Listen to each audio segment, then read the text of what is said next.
And we go. Hi, everyone. Welcome to episode 438 of the All Dolphins podcast, Friday, December 27, 2024. Joined again today by Chris Perkins, Florida Sun Sentinel.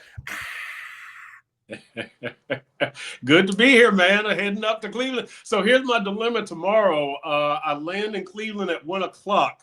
Do I want to watch the Canes game at 3:30, or do I want to go to the Rock and Roll Hall of Fame for the first time? We'll discuss that later. We'll talk Dolphins. That. Think about it, Poop. At the end of the show, give me an answer. No, I don't have to think about it. Rock and Roll Hall of Fame. I think you're right. Right. No, I was in Cleveland probably 20 years ago or something like that, and then checked it out and loved it. Yeah. I've probably been to Cleveland between NBA and NFL 25 times. Never been. Never been. Absolutely. Check it out. Especially that or a bowl game. It's like when half the players aren't going to play it. Apparently, it looks like Cam Ward might be playing for the U. Yep. But it is the Pop-Tarts Bowl. I mean, come on. We can't just, you don't want to just ignore the Pop-Tarts Bowl. Okay, so I have to ask a question then, since Shad put it out on Twitter. Your favorite flavor of Pop-Tarts? It's definitely unfrosted. Definitely, I do not like the frosting. And then I might go with like maybe the brown sugar cinnamon or something like that. That's frosted though. So yeah, I'm not a big Pop-Tarts guy, but then just a strawberry unfrosted. Okay. No, I'm not a Pop-Tarts guy anymore. I used to like Pop-Tarts, and to me it was brown sugar cinnamon untoasted or strawberry not frosted, toasted with butter. Wow. That's some good stuff right there. Yeah, see, I eat them right out of the box as God intended. Yeah, see, there you go. Okay. How do you know? Was there a sign on the box? There was. Oh, okay. In my house, yeah. As you mentioned, you're headed to Cleveland, where don't need to bring a winter jacket because the weather forecast keeps changing and it keeps getting warmer and warmer and warmer. And now I just checked the Weather Channel app. It's 58 degrees at kickoff time. 58, 558. I'm not joking. Crazy. The one weather factor that could be involved here, there's rain in the forecast. And I'm going to say this, and I've been doing a mailbag right before I hopped on, and you'll see all my answers in the mailbag on MiamiDolphinsOnTheSide.com. No paywall. Sorry, Perk. Like enough with the Tua cold weather narrative. The issue isn't that they play in cold weather. The issue is they play good teams, and the Dolphins don't beat good teams, especially late in the season. In the rain, I can only recall. Do you recall any other games for Tua in the rain other than the Tennessee game in 2021, where it's not only rainy, it also was cold? Yeah.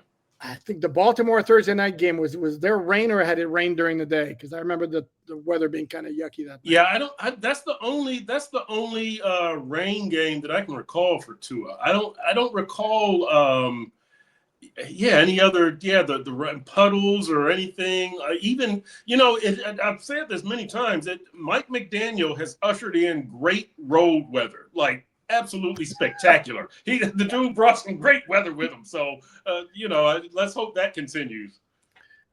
Yeah, so again, cold's not going to be a factor. Not that it's a factor. And then as Tua mentioned in his press conference this week, if there's any weather that's a problem, it's the wind. Yeah. And again, especially for a guy with, here it comes, who does not have a great arm. Even regardless of those factors, or they're playing the Browns, who are not good, who will have Dorian Thompson-Robinson in the lineup after he was on the injury report earlier this week. Tua, however, that was an eye-opener, listed as questionable for the game with that hip injury. He was on the injury report last week, but after being limited last Thursday, he was off the injury report last Friday. This week, limited Thursday, limited Friday, listed as questionable. And my guess on this is if the Dolphins still are in playoff contention, absolutely he plays. If not, then all bets are off, and we'll get into that a little bit later as well. Park, your thoughts on this? Yeah, it's going to be interesting to watch because there were a lot of significant players that were deemed questionable offensively. You mentioned Tua, Teron Armstead with a knee, Jalen Waddle with a knee, Tyreek Hill with the wrist. Then defensively, 33-year-old Jordan Poyer with finger and knee. And I mentioned 33-year-old because you didn't mention Armstead's age, though. I did not. You know how I feel about that. Because young Elijah Campbell is behind Jordan Poyer, and maybe you want to get him some snaps. Damn, a shot, very indirect shot at Jordan Poyer here. Well, no, not at all, but just I'll say this: you probably you do owe Teron Armstead more than you owe Jordan Poyer. So that's a setup for later. Okay, yeah, fair enough. Yes, because before we actually hit the record button, Perk and I were having a little discussion where I said, and again, to refresh everyone's memory, if the Chargers win at New England on Saturday and that's followed by Denver winning at Cincinnati, the Dolphins are done. Those are two musts. They need one of those two teams to lose out, plus Indy losing one of their final two. Or if Indy's going to win their final two against the Giants and against Jacksonville, then the Dolphins would need both the Chargers and the Broncos to lose their final two, along with everything the Dolphins have to win their final two. Right. It's not looking good. It's probably not happening, but until they're mathematically eliminated, we're going to mention it. So the discussion we were having before I hit the record button is I would go as far as to say it's not impossible that we have seen Teron Armstead already have played his last game for the Dolphins, because if the Chargers and the Broncos win Saturday, Dolphins don't have anything to play for in terms of the playoffs. I think all those guys who have been playing through injuries, and that includes Armstead, who's dealing with a knee that's been giving him problems for several weeks. I think Mike McDaniel might tell those guys, dude, you don't need to play through anything. We're done. Just chill on the sidelines. You push back on that. Because I think that you should let Teron go out on his own terms. And now, look, I would tell him, look, we'll start you and you can play the first quarter, which is probably 2 possessions, right? 2 series. Then we got to look at the young fellow. Look, Kendall Lamb will probably have to play at 32 years old because I don't know who's behind him. Jackson Carman. Yeah. I don't know if, not being rude, I don't know if you want to do that to Tua. To your $212 million investment. There we go. 212. Yeah, that would $200.12. That wouldn't be good. Yeah. So I don't know. And do you want to? And what about Tyreek if he actually does need wrist surgery? And there are a lot of decisions to be made. But as far as Teron, I don't want to bench somebody like Teron Armstead, who has given you so much, who has meant in just 3 short years, who has meant so much to the team and the organization. I want to give him his respect. Let him choose, Teron, if you want to play the first quarter, we're not going to let you play the whole game, but just so you can get 2 starts in your last, what could be your last 2 games, we'll do it. Okay, no, and I'm there with you. Give Teron the choice. I agree with you. He's earned that. Yeah. But are we so sure? I mean, again, we don't know the level of pain he's playing with. Right. There is some. I'm not so sure that Teron wouldn't say, you know what? I don't need to play through this. Let me just sit. And I don't know that it's demeaning in any way, shape, or form to just be inactive for the last 2 games because he's dealing with an injury. It's not like he's being benched. And then another one is Calais Campbell, because on the one hand, the dude wants to play, and he's been. We don't need to talk about it anymore how good he's been. Yeah. But I think we all expect that if the Dolphins, the second they're mathematically eliminated, the Dolphins waive Campbell so he can sign with another team. Wouldn't surprise me if he wound up being claimed on waivers. Right. Ideally, there wouldn't be a team. I don't know what the purpose would be, but there wouldn't be a team that's not in playoff contention that would claim him, because that would be kind of a jerky move, even though it's not illegal. Yeah. And then he becomes, because I think he'd love to play in Baltimore. I think that's pretty clear. Mm-hmm. But there are other teams that'll have the waiver claim before Baltimore who could use a guy like Calais Campbell, especially the way he's played. And then if the Dolphins are out of playoff contention and you're going to release Campbell, Do you put him in the game and risk him getting injured before he can be placed on waivers and join another team? Is that what he would want? He probably would not. He probably would not. And you know, and I wonder, you know, the league is a pretty understanding place as far as things like Calais, but I do wonder if you're Houston or Denver, would it be jerky for you to claim Calais? I mean, No. I mean, yeah, right. It would be one thing for Jacksonville or somebody like that to claim him. You would hope that a team that has a realistic shot at winning a Super Bowl, you know, would allow the Hall of Famer to do that, as opposed to, you know, the LA Rams, you know, who, okay, maybe you make the playoffs, but you're probably one and done. I hope the league looks at it like that. Yeah, but I wouldn't have any issue because you can't tell a team that's heading into the playoffs, you don't have a shot, don't Correct. claim him. Correct. And the team shouldn't be thinking like that, but correct. Hopefully you want to do a future Hall of Famer, right? But you're trying to win. You're trying, you know, you're trying to win a Super Bowl yourself. Yeah, and after watching Houston get gashed by the Ravens on Christmas Day, I think the Ravens could use Calais Campbell in the middle of their defensive line, or at the end, wherever they want to line him up. So we mentioned Teron Armstead. Would it shock you if he was back in 2025? And Mike McDaniel said today that he would love to have him back again. What else is he going to say? And dude, there's no way. There's no way you can let him come back next season. Because he's impeding. Listen, you're impeding progress of your second round pick, and you really need some youth.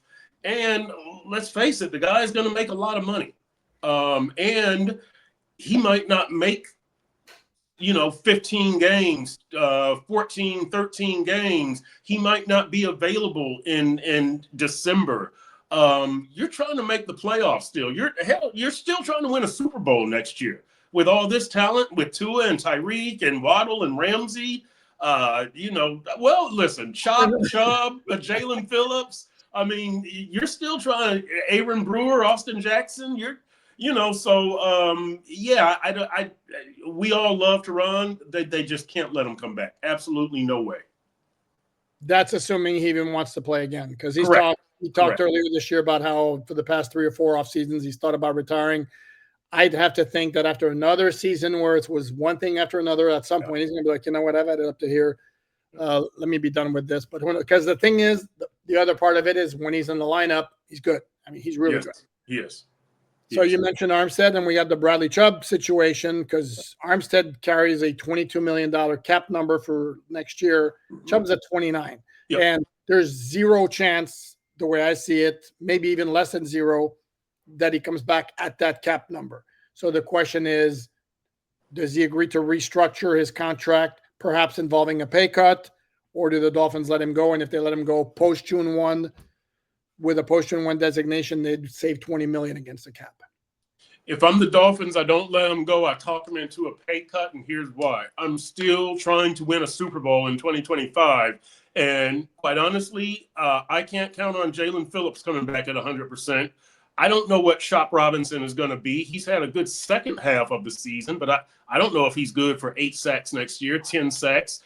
And I don't know what Mo Kamara is going to be. I don't know Ogba's situation. So I need to collect as much talent as possible at an impact position. And I've got a lot of talent, or I've got the possibility, the potential of a lot of talent. I've got to keep that talent. I've got to have Chubb take a pay cut.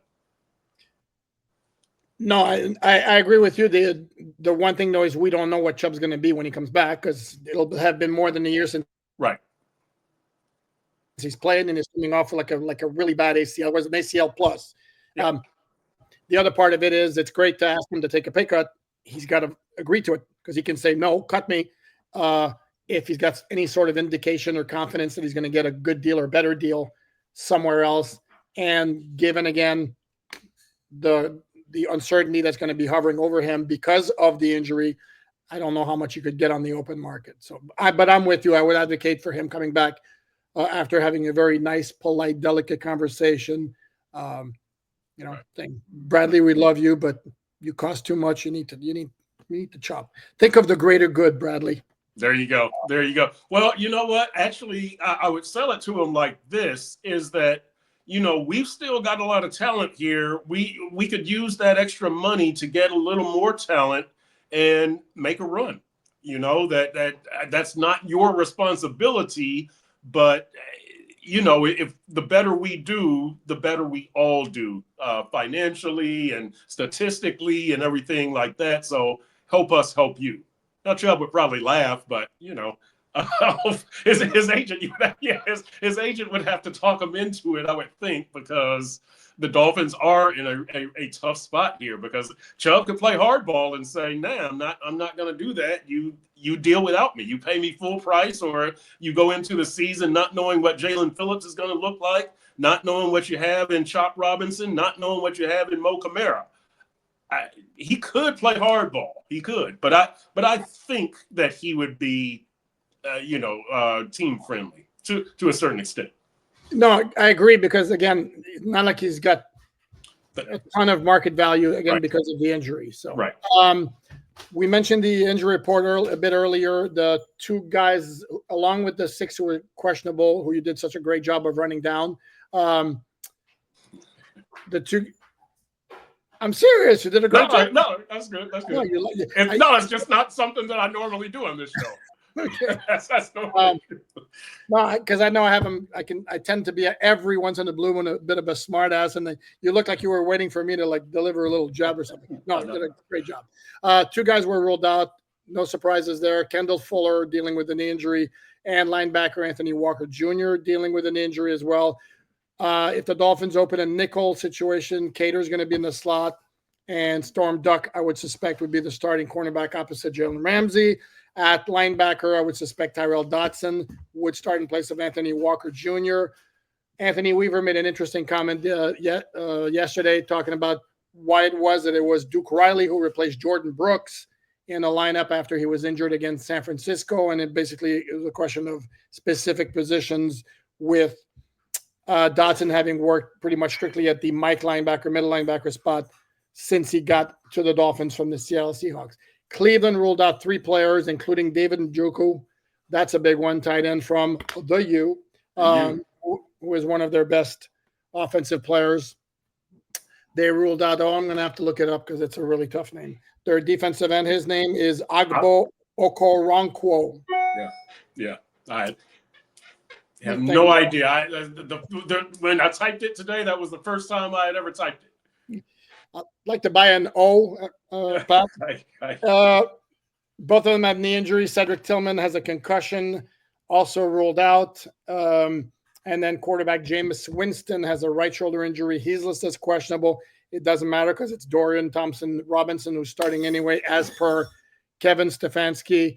Not a very good Browns team. Their offensive line, which had been one of the best ones in the NFL for several years, lost the architect, Bill Callahan, the offensive line coach guru, this offseason when he went to join his son, Brian Callahan, with the Tennessee Titans. And then after that, it was injury after injury after injury after injury. And then, so now their offensive line is not good. They lost Nick Chubb, who's on IR. It's not a good team. And on defense, they lost JOK, Owusu-Karamo, or JOK, from Notre Dame, linebacker, smallish, really good player. And they traded Zadarius Smith. They just don't have a whole lot. It's not a very good team. This is a game, again, the Dolphins should handle, unless they sit a whole bunch of players because they've been eliminated from playoff contention. Yep. Or unless, Myles Garrett, has a, 4-sack game, which, look, Armstead and Lamb did a really good job last week against Leonard Floyd and Nick Bosa. They've done a pretty good job. Now, Houston had 3 sacks, and that was a disaster, but you had Jackson Carman out there. And then Green Bay had 5 sacks. But they've handled the bad teams, the non-playoff teams. Dolphins have won 5 out of their last 7. They could end the season having won 7 of the last 9. So, They should get through this one. Handle Myles Garrett and Joku. Who are the tight ends who gave him problems? Trey McBride, Brock Bowers, George Kittle. Seems like I'm missing one or two, but not having Njoku is a big break for the Dolphins. Correct. And DTR is a very limited passer. Yes. He's a good scrambler. Yeah. So it's one of those where and if it's rainy conditions and it affects the passing, I think the Dolphins have a better running game, even though the running game had not been very good until last week. And no, it wasn't strictly because Isaiah Wynn rotated with Liam Eichenberg at right guard. And oh, by the way, Mike McDaniel was asked about, since it worked so well last week, are you going to do it again? And the answer was something along the lines of, oh, we're totally open to it, but doesn't mean we'll do it. In other words, Mike McDaniel's not very big on giving lineup information like that. There are some coaches around the league who will tell you, oh, this guy's not playing, this guy's going to take his place. Mike McDaniel, as good a guy as he is, that's not his thing.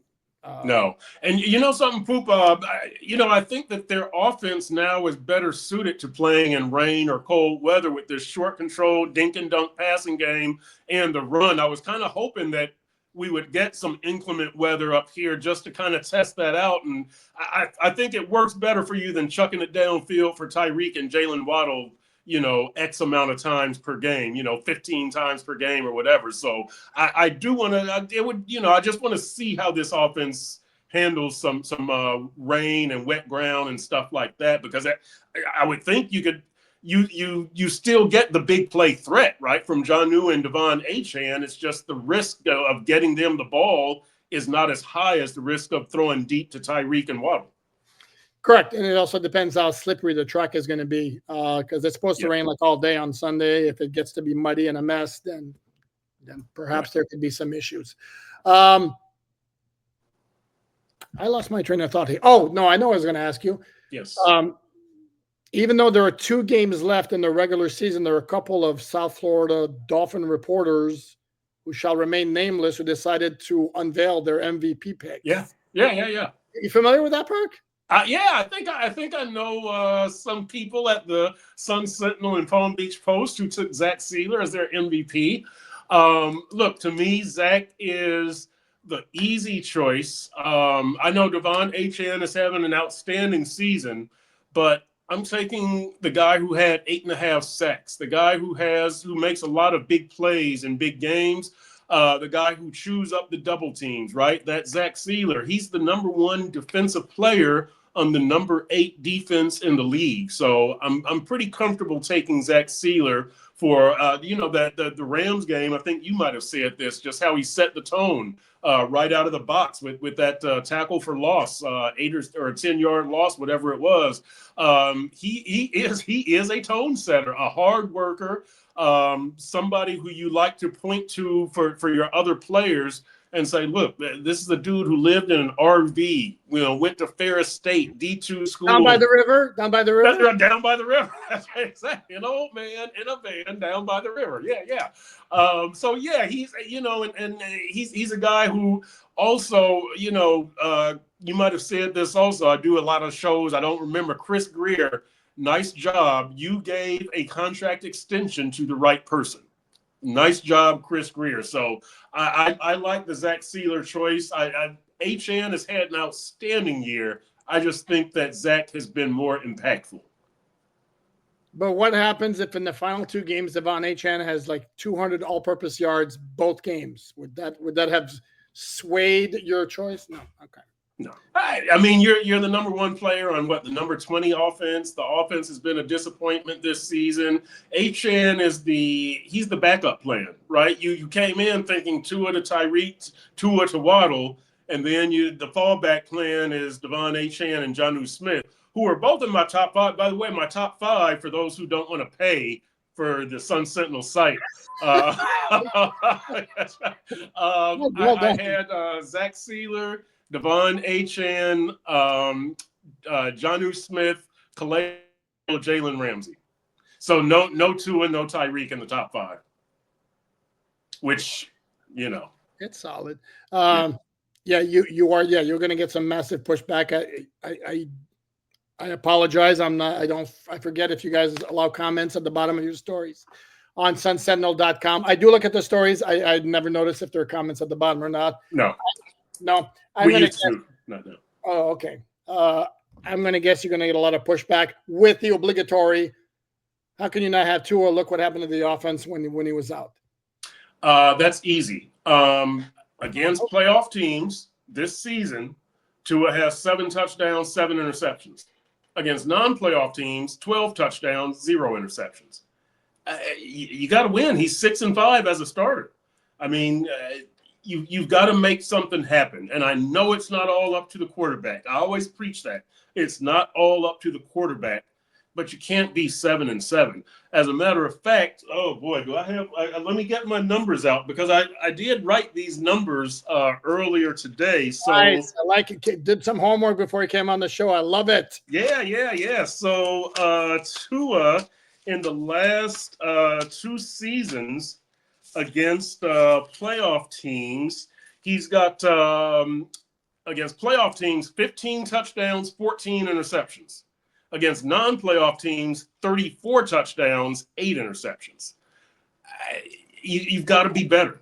You've got to be better. And again, it's not all Tua's fault, but you're the quarterback in a passing era of the NFL. The whole offense was based on you. I'm sorry. You've got to be better. Mike McDaniel's got to be better. Tyreek's got to be better with the, but you've all got to be better. That's it. And Tua's included in that. Completely agree. And I'm going to give you the 2 sides, the arguments for Tua, the arguments against Tua. For him, highly efficient. The offense obviously ran better when he was, which no doubt it was going to run better. And everything, it's completely geared towards him. Very highly efficient, has a shot to set the NFL record for completion percentage in a season. Also, when he came back, had a stretch of 4 games. And I wrote a column about this on MiamiDolphinsOnTheSide.com saying, the headline was why Tua is playing the best ball of his career. Yeah. And part of it was he was making plays on the move, and also he was killing it on third down. Yeah. What has happened? The third down numbers for the past 5 games have been atrocious. That's number 1. Number 2, again, he came up short against the good teams. Not all on him. But when I hear people say he had a good game against Green Bay because he passed for 365 yards, I did the math again today. It was like 235 of those came after they were down 27-3 midway through the third quarter. So spare me with that. He was not good in that game. And then to counter that completion percentage, and it drives me nuts when I hear this from national broadcasters or one of our colleagues who covers them for the Miami Herald, who used to be a co-host of the All Dolphins podcast, who keeps harping on the completion percentage. Sure, the completion percentage is high. He's also dead last in the NFL in average length per attempt and per completion. Yep. So, the completion will be there. And then the last thing is, if you look at his third down passer rating, not end all be all. Again, third down passer rating is like at 86, which is not good at all. It's like 20th in the NFL. So this is why, to me, you know what?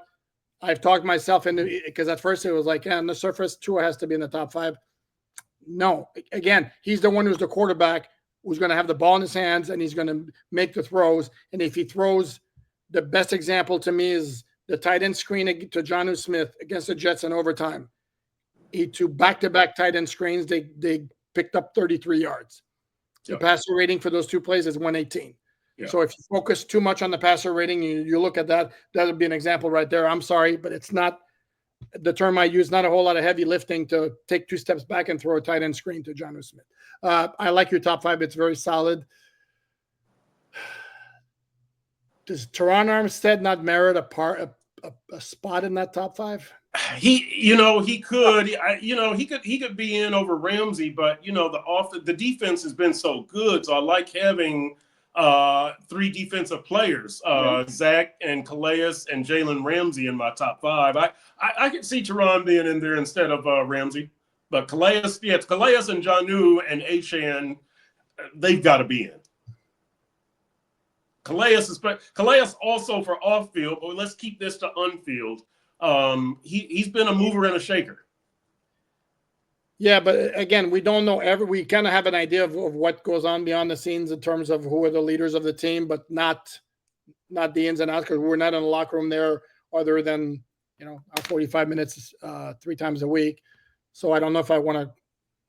Well, I'll say this: he's one of the guys who you always see hyping up the team before the game, giving the speech, and when they're all gathered around. So, and Calais is a very respected guy around the league. Now, you're right; we don't know, but he's a team captain. He was elected team captain after being here for 3 weeks. I would suspect he's got a huge leadership role in that locker room. No, I agree, and everything around him is positive, and he attracts it's positive energy, unlike some other members of the offense who shall remain nameless. Tyreek Hill. I'm sorry. Hey, Poop, let me ask you something real quick before we go off here. I asked McDaniel today about the backup quarterback position because I think as we go into next season, you not only have to figure out what you want in a backup, but don't you have to kind of simplify your offense and make it more backup quarterback friendly? No backup quarterback has thrived in this system. And I just okay, go ahead. I wonder, it's so I'm going to give you my Teddy speech. I'm going to give you my Teddy speech. Oh, no, okay, that's fine. It's so Tua friendly. Yes. I would like to see it more friendlier to the masses. What do you think about that? And what do you and can you get a young developing quarterback? I asked McDaniel this today. Like, you're still trying to win a Super Bowl next year. Can you turn this thing over to Skylar Thompson again, or do you need another Teddy Bridgewater, Snoop Huntley? Yeah, and with his answer, he kind of told you, this is why I like Tyler Huntley. You want somebody that the offensive players respect. And that was huge. Yeah, we had that with Teddy Bridgewater. I don't like this idea of, and it's been thrown out there, of draft a guy in the 3rd round, make him your backup. No. Sorry, you think a rookie 3rd-round quarterback is going to win you games? No. But you're right. It was not only the fact that the Dolphins left themselves with Skylar Thompson and Mike White, all due respect, but also that their offense was so Tua-centric. And I've said this before. If you don't think all those quote-unquote throws that are, what great timing that the national TV announcers keep oohing and on about Tua on those, that's hours and hours and hours and hours and hours of practice and reps between Tua and his receivers. If your backup quarterback has 5 reps during the week, he can't develop that kind of timing, so you can't do that same thing. You just cannot. Right. And what the numbers I put out with Teddy Bridgewater, because I went in the last episode, I mentioned him in the comments. Teddy Bridgewater sucks. With some derogatory terms. So, and anybody who gives me those, I'm unserious, I'm a clown and all that, you're a jerk. Please, you can argue my point all you want. That's cool. I love that. Disagree with me all you want. Your name calling, grow up. Anyway, the point was, for anybody who says we saw enough to say that Teddy Bridgewater sucked, I'm going to counter by saying, if you saw enough, I'm going to tell you that his stats projected over 17 games to 5,300 passing yards with Tyreek, with Teddy Bridgewater only, to 2,300 passing yards. That's number one. Number two, Teddy Bridgewater never played so much as 3 full quarters in any of his 5 games in 2022. Number three, for those who complain about Dolphins were 1-4 without Tua in 2022. Okay, yes, they were. One of those was a playoff game against Buffalo, at Buffalo, with Skylar Thompson, the quarterback. All due respect, rookie 7th-round pick. Right. In the 3 games they lost in the regular season, there was an in-game quarterback change every time, and you know how disruptive that is, number one. Number two, Teron Armstead played a total of 8 snaps in those 3 games. And then number 3, defense created 0 takeaways in any of those 3 games. Those are facts. Hey, okay? and as you like to say, that Jalen Waddle fumble against Minnesota, they could have won that game. They could have won that game. And against Cincinnati, if you recall, they were on the verge driving in the second half. There was a mix-up. He threw a hot to Mike Gesicki, who was not expecting it. Never turned around for the ball. It went straight to the Cincinnati DB, and the game over that. So no, he wasn't great. No, it wasn't as good as when Tua was there. But it didn't fall off a cliff the way it did this year with Skylar Thompson, Tim Boyle, and Tyler Huntley. So, yeah, to me, that's priority number 1, 2, and 3 in the offseason is get yourself a decent backup quarterback. Especially now, and I don't want to make. I don't think it's a big deal. That we have no indication it is a big deal. But the fact that Tua is dealing with a hip injury, considering what happened to him at Alabama in his final game there, that's not great. Yep. No, he's. I mean, he's, and this is the thing, Poop. When I wonder what kind of a GM would want to come in here and stake his whole plan on Tua and a backup quarterback. It's and I know you don't get these opportunities often, but boy, if you're a young rising GM, maybe it's different for Louis Riddick, but if you're a young rising GM, you too? Oh my God! No, I'm not. I'm not a big. I'm not a Riddick guy. Omar with Louis Riddick. I know, I don't. And you know why I don't like Riddick is because I just think he would be too much like Chris Greer. It would be too much of a rubber stamp for Mike McDaniel. You need somebody who, when McDaniel says, I need a speedy receiver, somebody who says, no, Mike, we're getting you some beef for the defensive line, for the interior defensive line. If somebody's going to work that closely and that comfortably with Mike McDaniel, just bring Chris Greer back. And here's the other thing. If you're Mike McDaniel and Steve Ross comes to you and says, here's what we're thinking about doing, you're going to fight that just like you did Calais. Like, what? You want Chris Greer there. He gets you a rubber stamp. You can do whatever. You're running the organization. So, I'm the whole GM change thing. And I'm not sure how many strong rising GMs would want to stake it on Tua. That's kind of my point here. Yeah, just because of the injury thing, not because of the talent, because of the injury risk. And to me, I think it's more of they've made it this group, this foundation that they're going to ride. Was it ride or die with? It's Mike McDaniel, and then includes Chris Greer, Tua, Tyreek, Jalen Waddle, and all that. And by the way, before I forget, I have nothing but respect for Louis Riddick. It's just I find it funny the way Omar praises over the top everything Louis Riddick says and keeps saying how much he should be a GM. And the latest was that because he proclaimed Jaden Daniels the best quarterback in the 2024 draft when he wasn't the only one. I mean, good call, absolutely good call, but he wasn't the only. Anyway, I think it's funny. Yeah, there's such a phenomenon of people who are on TV. JJ Redick being the latest as the Lakers coach, and people look at you on TV. Oh, he's so smart. He's got all the answers. It's like, yeah, he's kind of set up that way. Nobody is like vehemently disagreeing with him on TV. You put him on social media, you're going to get some more slings and arrows, and not from all qualified people, but you're not under much scrutiny on TV is my thing. You're always going to look good on TV. No, but the thing in Riddick's favor is he used to work in a scouting department. So and like I said, I have zero issue with him. I think he's very good at what he does. He's intelligent. I like Louis Riddick. I don't like him for this job. No, I like it. I don't know that I worship him the way Omar does. That's my whole point. Yeah.